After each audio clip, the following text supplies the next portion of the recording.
Assalamualaikum warahmatullahi wabarakatuh. Perkenalkan, nama saya Marica Melina Ridwan. Saya dari kelas 10-11. Di sini saya akan menampilkan pagelaran wayang yang berjudul Mataram Kuno yang bertema Dharma Wangsa Sang Raja Agung. Di sini saya akan memperkenalkan wayang-wayangnya, yaitu yang pertama ada prajurit 1. Lalu yang kedua ada pemuda desa, yang ketiga ada Dharma Wangsa, ini adalah peran utamanya. Yang keempat ada ahli sastra atau penerjemah. Lalu yang kelima ada prajurit kedua, dan yang keenam ada Empu Sindok, yaitu pendudukan tahta untuk Dharma Wangsa. Selamat menonton. Raja Dharma Wangsa, Raja Agung dari bumi Mataram. Pada 929 Masehi, Empu Sindok memindahkan kerajaan Mataram kuno dari Jawa Tengah ke Jawa Timur. Alasan perpindahan ini disebabkan karena adanya bencana Gunung Merapi dan serangan dari pasukan kerajaan Sriwijaya. Empu Sindok kemudian mewariskan tahtanya kepada Dharma Wangsa Teguh Anantawikrama Tunggadewa. Ia memimpin kerajaan Medang dari 990 Masehi sampai 1007 Masehi. Wahai Dharma Wangsa, kuwariskan tahtaku kepadamu. Jagalah kerajaan Mataram Kuno ini dan sejahterakanlah rakyatmu. Baik Tuan, akan saya ingat pesanmu dan terima kasih telah mempercayai saya untuk menjadi penerus tahtamu.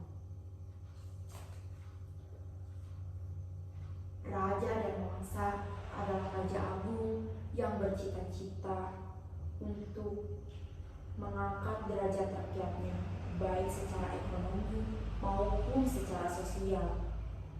Salah satu upaya Raja Dharma Wangsa membangkitkan rakyatnya, Dharma Wangsa berencana membuat galangan kapal yang kebetulan di daerah Jawa Timur memiliki banyak hutan jati yang lainnya sangat cocok untuk dijadikan kapal.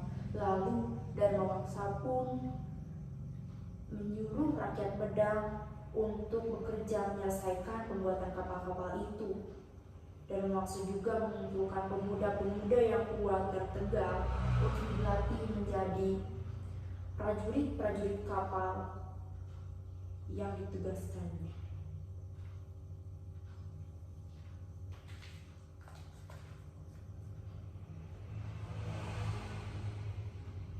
Prajurit-prajuritku, kalian harus melindungi kapal dagang dari para bajak laut. Dengan amannya kapal kita, maka jalannya perdagangan akan lancar dan negara maupun rakyat akan sejahtera. Baik Tuan, kami akan melakukan perintahmu. Kapal ekspedisi pun bergerak ke berbagai penjuru Nusantara. Beberapa dari armada yang ada menuju Bali maupun Kalimantan. Beberapa yang paling berat adalah tugas armada yang menuju barat untuk menguasai kerajaan Sriwijaya. Di Bali dan di Kalimantan, armada dan Wangsa mampu membangun pangkalan, sedangkan armada barat hanya mampu mengepung Sriwijaya pada tahun 990 Masehi sampai 992 Masehi. Para prajurit, kita harus berhasil melakukan misi ini. Kita tidak boleh mengecewakan Raja Dharma Wangsa.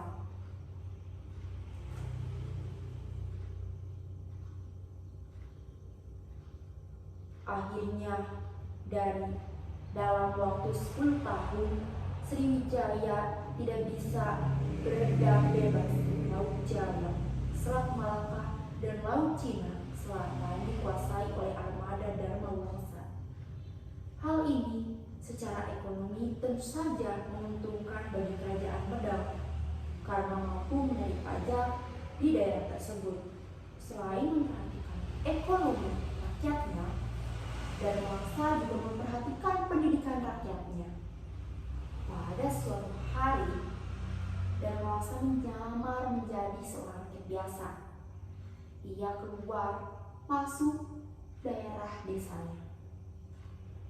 Beberapa waktu Darmawangsa berada di desa, Darmawangsa menyimpulkan bahwa masih banyak kejadian tindak kriminal yang terjadi di desanya.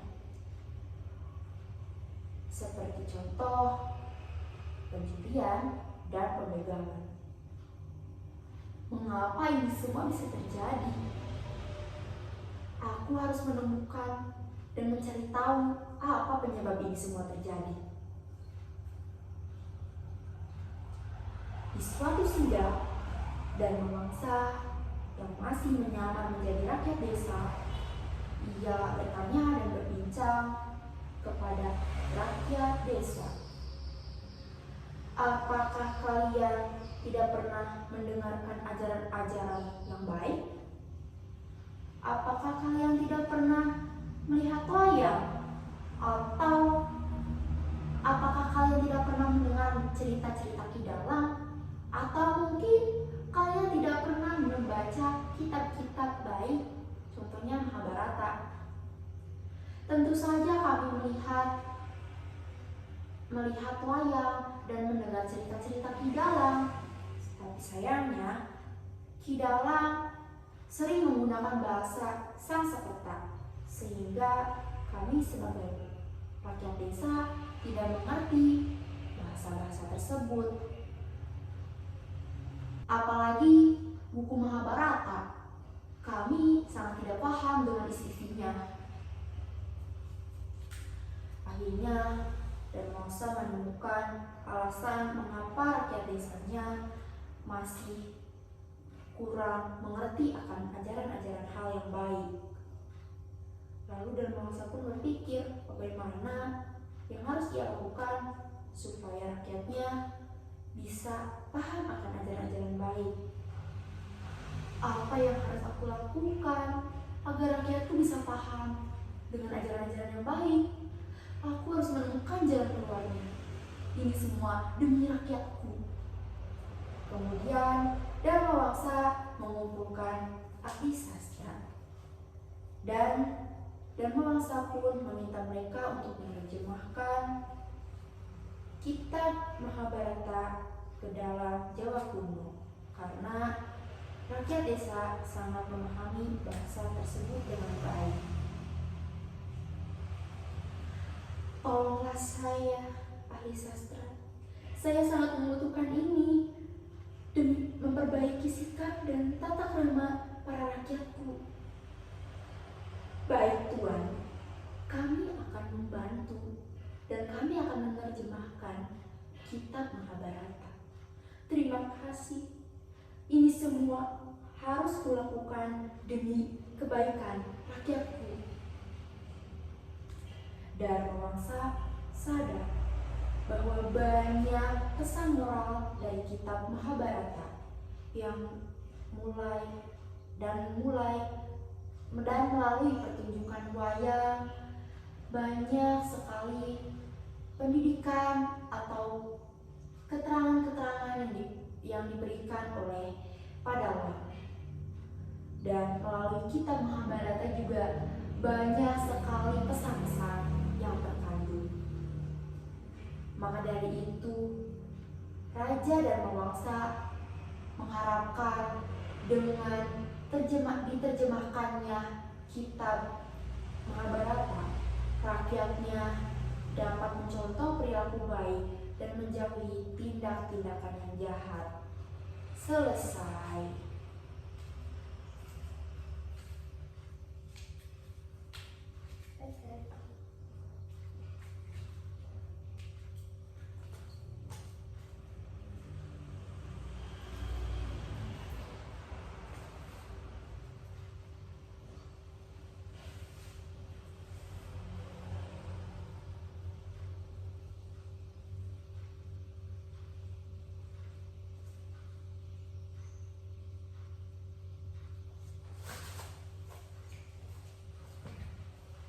Terima kasih sudah menonton dan menyimak pagelaran wayang yang saya ceritakan.